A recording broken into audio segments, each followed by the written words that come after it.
में आप सभी प्रिय भाई एवं बहनों को मेरा नमस्कार। मैं अशोक आपके सामने एक और विषय लेके आया हूँ जो कि यीशु मसीह का तीसरी वाणी, जिसमें हम देखते हैं कि यीशु मसीह अपनी माता को यूहन्ना के हाथ में सौंपते हैं जिससे वे प्रेम करते हैं। तो आइए प्रियो मेरे साथ बाइबल में से देखेंगे यूहन्ना रचित सुसमाचार उसका 19वां अध्याय उसका 26 और 27वां वचन।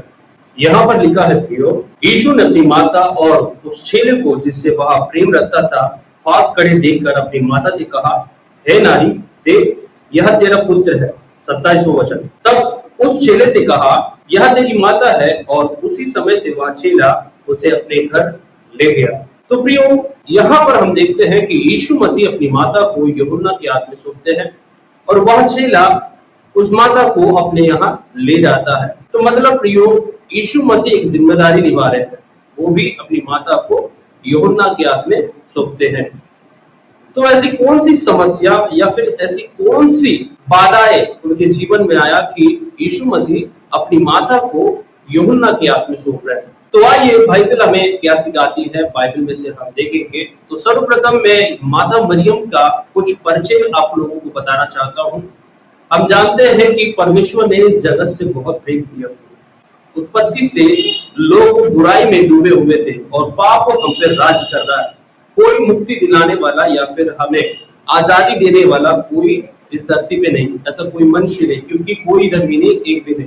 तो प्रभु यीशु मसीह इस जगत में आने के लिए उन्हें एक गर्भ चाहिए था और परमेश्वर ने पहले से ही भविष्यवाणी की कि एक बालक उत्पन्न होगा जिससे मनुष्य की उद्धार होगी। मतलब एक स्त्री, एक कुंवारी बालक उत्पन्न करेगी और वो है हमारी माता मरियम, जो कि कुंवारी के समय में ही उनका मंगनी यूसुफ के साथ होता है। जब यूसुफ को ये बात पता चलता है तो उन्हें छोड़ देने का निश्चय करते हैं, परंतु यूसुफ को भी एक स्वप्न के द्वारा उन्हें बताया जाता है ये जो कुछ भी हो रहा है वो प्रतिज्ञा के अनुसार ही हो रहा है।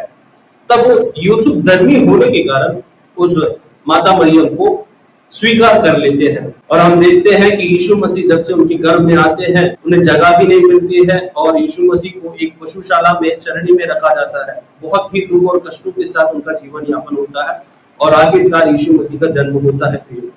फिर हम देखते हैं यीशु मसीह बढ़ने लगते हैं। फिर उनका 8वां दिन आता है जो कि शुद्धिकरण का दिन होता है। उस समय वे मंदिर को जाते हैं। मंदिर में जाने के बाद फिर एक शमौन करके एक भक्त मिलता है जो कि धर्मी था। वो पहले ही बता देता है यीशु और माता को कि इसके बाद जो कुछ भी होने वाला है उसमें बहुत सी समस्याएं और बहुत से दुख और कष्टों को आपको झेलने होंगे करके वहीं पर शमौन करके एक धर्मी व्यक्ति उन्हें बता देता है। मेरे साथ निकाल लीजिए लूका रचित सुसमाचार उसका 2 अध्याय उसका 34 और 35वां वचन।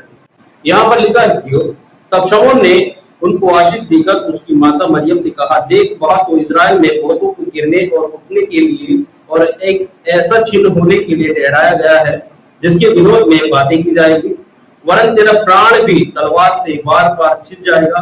इससे बहुत हृदयों के विचार प्रकट होंगे। तो यहाँ पर शमौन जो भक्त है वो पहले से ही बता रहा है कि इनके जीवन में बहुत से कष्ट आएंगे और यहाँ तक कि आपका हृदय बार बार छिद जाएगा। इस बात को लेकर वे चिंतित थे प्रियो। जिस रीति से शमौन भक्त ने कहा था उसी प्रकार यीशु मसीह जब 2 साल के हो जाते हैं तो हेरोदेस एक आज्ञा जारी कर देता है कि जो भी 2 साल के बच्चे हैं उन सभी को मारने का आज्ञा जारी कर देते हैं प्रियो। फिर हम देखते हैं प्रियो माता मरियम और यूसुफ यीशु मसीह को लेकर इजिप्ट में चले जाते हैं जो कि मिस्र देश है। वहां पर यीशु मसीह 7 साल तक पले बढ़ते हैं।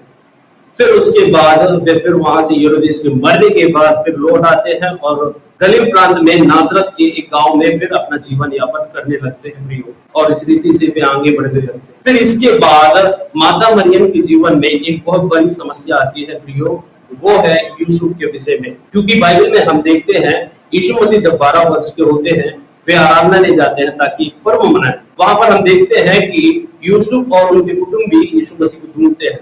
फिर उसके बाद यूसुफ का चरित्र वहां से दिखाई नहीं देता और यहाँ तक कि हम देखते हैं जब यीशु मसीह क्रूस पर चढ़ाए जाते हैं वहां पर इस माता के सिवा यूसुफ वहां पर हमें दिखाई नहीं देता। और कुछ इतिहासकारों का कहना है कि यूसुफ जो है उनका देहांत हो गया होगा और वो इसीलिए नहीं आ पाए क्योंकि वो धर्मी थे इसलिए वे नहीं आए करके कुछ इतिहासकारों का कहना है। मतलब यहाँ से हम जानते हैं कि माता मरियम के जीवन में एक विधवापन आ जाता है प्रियो। फिर यहाँ पर हम देखते हैं प्रियो, माता मरियम के जीवन में एक और समस्या आता है उनके कुटुंबी लोगों से और उनके बच्चों की वजह से। कैसे? क्योंकि यूसुफ के बाद यीशु मसीह पूरी परिवार का जिम्मेदारी अपने कंधे पे ले लेते हैं और यीशु मसीह माता मरियम को बहुत प्यार करते थे, उनका एक सहारा बन गए थे। उन्हें यीशु मसीह के सिवाय माता मरियम को कोई नहीं प्यार करता था। कैसे? क्योंकि यीशु मसीह को परमेश्वर के पुत्र करके विश्वास करती थी, उनके हर एक बातों पर वो गौर करती थी। और जैसे कि आप देखते हैं काना का एक शादी में जब वहां पर दाखरस खत्म हो जाता है तब यीशु मसीह के पास जाकर कहती है वहां पर दाखरस कम हो गया है और तुम्हें यहाँ पर दाखरस लानी होगी। तब यीशु मसीह उस अद्भुत खाई को वहां पर करते हैं। मतलब यीशु मसीह के बारे में वह सब कुछ जानते थे और उन पर बहुत ही विश्वास था, लेकिन उनके कुटुंबी लोग यीशु मसीह पर विश्वास नहीं करते। इस कारण मरियम के जीवन में बहुत से समस्याएं आती है। देखिए मेरे साथ निकालिए प्रियो, मरकुस उसका 3 अध्याय उसका 21वां वचन। जब उसके कुटुंबियों ने यह सुना तो उसके पकड़ने के लिए निकले, क्योंकि वे कहते थे कि उसका चित्त ठिकाने नहीं। यहाँ पर हम देखते हैं प्रियो, यीशु मसीह के परिवार में से उनके कुटुंबी लोग यीशु मसीह पर विश्वास नहीं करते, बल्कि यीशु मसीह को वे कहते हैं कि उसका चित्त ठिकाने पे नहीं। मतलब वे पागल के रूप में यीशु मसीह को देख रहे हैं। और एक और विषय देखिए प्रियो, यूहन्ना रचित सुसमाचार उसका 7वां अध्याय उसका 5वां वचन। यहाँ पर लिखा है प्रियो, क्योंकि उसके भाई भी उस पर विश्वास नहीं करते। यहाँ पर स्पष्ट रीति से लिखा है उसके भाई उस पर विश्वास नहीं करते, यीशु मसीह को पकड़वाना चाहते थे। इस कारण माता मरियम के जीवन में एक दूसरी समस्या आ गई प्रियो, वो है उनके पारिवारिक। क्योंकि यीशु मसीह से बहुत प्यार करती थी, एक तरफ संसारिक बच्चे और दूसरी तरफ यीशु मसीह, किससे प्यार करे? वो समस्या में डूबी है। कुटुंबी लोग भी प्रेशर, क्या करेगी? तो प्रियो इस रीति से उनके जीवन में बहुत से दुख और कष्ट आने लगे प्रियो। एक तो विधवापन और दूसरा परिवार और तीसरा है प्रियो सामाजिक दबाव। क्योंकि यीशु मसीह जब प्रचार करने निकले तब यहूदी लोग उनके ऊपर दोष लगाने लगे और उसे पकड़ के मार डालना चाहते थे। एक तरफ विधवापन, दूसरी तरफ अपने कुटुंबी लोगों से, अपने बच्चों लोगों से परेशान, और तीसरा सामाजिक दबाव, और एक तरफ अपने बच्चे को मतलब यीशु मसीह को जिससे वो प्रेम करती थी उसे बचाने की कोशिश। प्रियो क्या करेगी?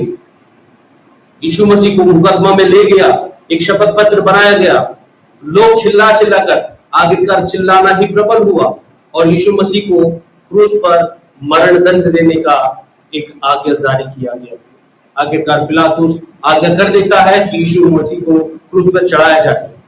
अब सोचिए प्रियो उस माता पर क्या बीत हो। परिवार खत्म, विधवापन, सामाजिक प्रेशर, सामाजिक निंदा कर रहे थे, अपमान कर रहे थे और उनके सामने अपना पुत्र जो क्रूस को अपने खाने पे लेकर चल रहा है। क्या करेगी एक माँ? कैसे जिएगी? फिर इसके बाद उनका खाना कहाँ पर होगा, उनका पीना कहाँ पर होगा, वो कहाँ रहेगी? इन सब के बारे में यीशु मसीह सोच रहे थे। एक तरफ एक माँ अपने पुत्र के लिए सोच रही, दूसरी तरफ एक पुत्र अपनी माता के लिए सोच रहे। और सोचिए प्रियो, जब यीशु मसीह को कील ठोक रहे थे तब वो किस नाम से चिल्लाया होगा? यदि कोई हमें मारते हैं तो हे माँ, ए पापा करके हम चिल्लाते हैं, तब वो माँ उन बातों को सुनती है तो कैसे महसूस करती होगी? और इन सब बातों के बाद मरियम क्यों चुप रही? और यहाँ पर देखते हैं प्रियो, जैसा पेड़ वैसा फल। यीशु मसीह भी चुप है और उनकी माता भी चुप है। जितना विश्वास यीशु मसीह में था उतना ही विश्वास मरियम में था। किसके ऊपर? अपने पुत्र के ऊपर। वो चाहे तो वो मुकदमा कर सकती थी, वो अपने पुत्र को बचाने के लिए यहाँ वहां जा सकती थी, किसी अधिकारी से मिलने जा सकती थी, किसी राजा से मिलने जा सकती थी। वो ऐसा कुछ नहीं कर रही है, खड़ी होकर देख रही है। क्यों? क्योंकि वो जानती थी ये जो मेरा पुत्र है ये परम प्रधान का पुत्र है। इसने वादा किया था मैं मरूंगा और तीसरे दिन जी उठूंगा करके उसने वादा किया। उस बात पर देख रही थी और वो जानती थी कि ये स्त्री संतान है जो उत्पत्ति में हवा से कहा गया था। क्या कहा गया था? मेरे साथ निकालिए प्रियो, उत्पत्ति उसका 3 अध्याय उसका 15वां वचन। यहाँ पर हम देखते हैं प्रियो, और तेरे और इस स्त्री के बीच में बैर उत्पन्न करूंगा, वह तेरे सिर को कुचल डालेगा और तू उसकी एड़ी दसेगी। मतलब ये जो सामने खड़ा है, जो क्रूस पर जो चढ़ा है, वो कोई और नहीं परम प्रधान का पुत्र है। और ये स्त्री का वंश है जो हव्वा से कहा गया था, वही स्त्री का वंश है जो शैतान को कुचलने के लिए, उसके सर को कुचलने के लिए वहां पर उपस्थित है।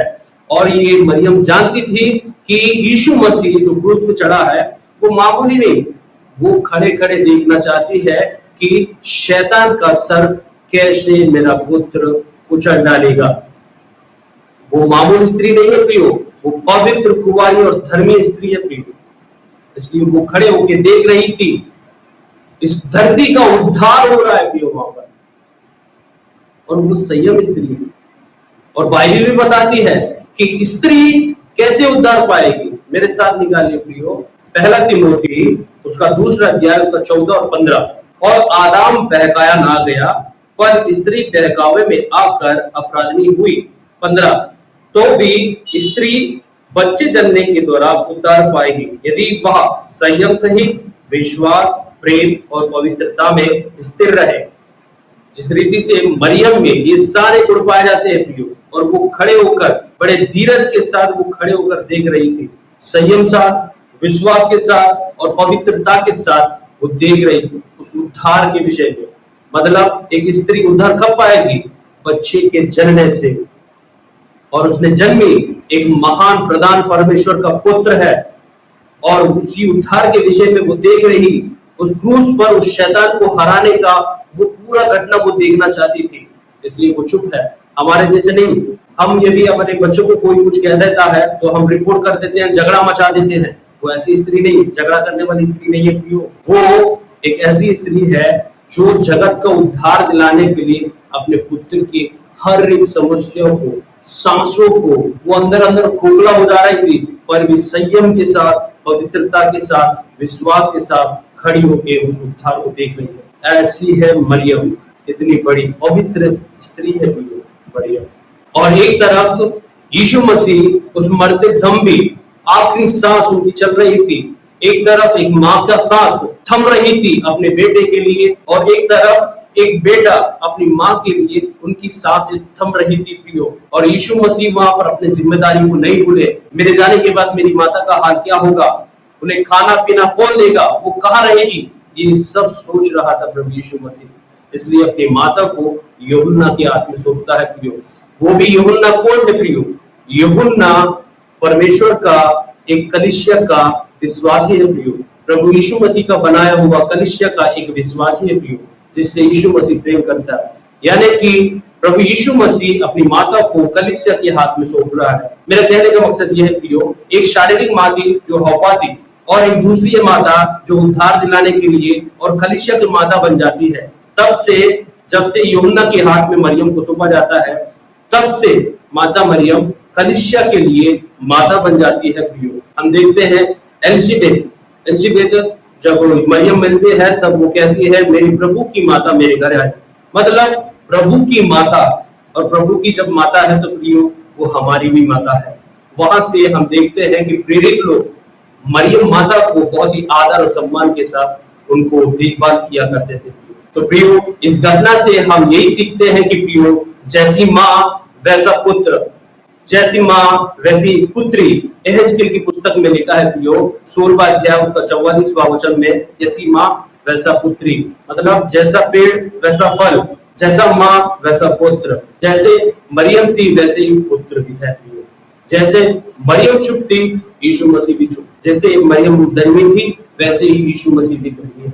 और यीशु मसीह अपना जिम्मेदारी को बखूबी से निभाते हैं प्रियो अपने अंत के दिन में भी। और आज का जनरेशन देखिए प्रियो, आज का जनरेशन बिना माता पिता का आदर किए कैसे अपना जीवन यापन कर रहे हैं प्रियो। इसके बारे में बाइबल पहले ही बताती है प्रियो।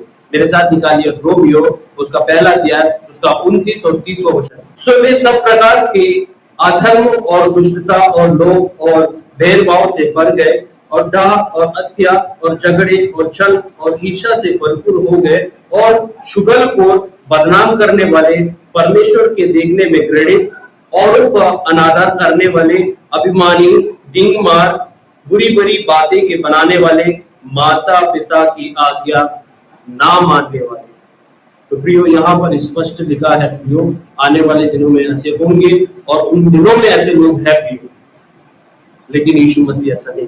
यीशु मसीह ने अपना पूरा जिम्मेदारी निभाया और आखिरकार जो लोग उन पर विश्वास नहीं करते थे वे भी यीशु मसीह पर विश्वास करने लगे, वे भी यीशु मसीह के नाम से प्रार्थना करने लगे प्रियो। मेरे साथ निकालिए प्रेरितों के काम उसका पहला अध्याय उसको 14 वचन। यहाँ पर लिखा है प्रियो, ये सब कई स्त्रियों और यीशु मसीह की माता मरियम और उसके भाई के साथ एकचित होकर प्रार्थना में लगे रहे। यहाँ पर माता मरियम और उसके सभी भाई एकचित होकर प्रार्थना करने लगे। किसके नाम से? यीशु मसीह के नाम से। पहले वे पागल कहते, मतलब एक परिवार को यीशु मसीह ने विश्वास में लाया, अपनी जिम्मेदारी को पूरा किया। माता को आदर करना, परिवार को विश्वास में लाने का पूरा कोशिश प्रभु यीशु मसीह ने किया और वो पूरा होते हुए हम देखते हैं प्रियो। तो प्रियो ये है इस तीसरी वाणी की जानकारी प्रियो। मैं आशा करता हूं कि मैंने अच्छी जानकारी दी होगी और प्रियो एक और वीडियो के साथ मैं आपके सामने उपस्थित होगा। तब तक के लिए अलविदा। परमेश्वर हम सभी को आशीष करे। आमीन।